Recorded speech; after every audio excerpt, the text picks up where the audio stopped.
રાજ્યની ખાનગી પ્રાથમિક શાળાઓમાં નોકરી કરતા શિક્ષકો માટે મોટા સમાચાર। સુપ્રીમ કોર્ટના આદેશ બાદ એનસીટીઈ દ્વારા ખાનગી પ્રાથમિક શાળાઓમાં કામ કરતા શિક્ષકોને બ્રિજ કોર્સ કરવાની ભલામણ કરવામાં આવી છે। હાલમાં ઘણી ખાનગી શાળાઓમાં ધોરણ 1 થી 5માં ભણાવતા શિક્ષકોની લાયકાત ધોરણ મુજબ નથી હોતી।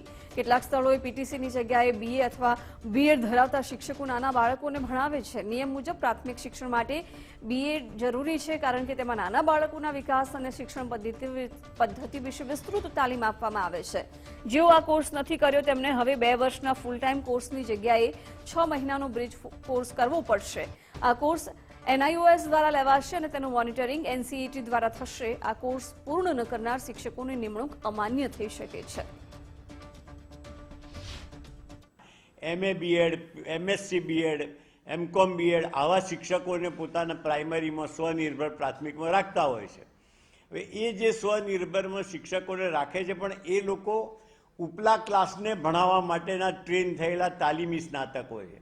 જ્યારે નાના બાળકો સાથે કઈ રીતે અભ્યાસ કરાવવો, અને એમાં ખાસ કરીને પહેલા, બીજા, ત્રીજા ધોરણમાં, તો એ સંજોગોમાં સુપ્રીમ કોર્ટે એક જજમેન્ટ આપ્યું હતું।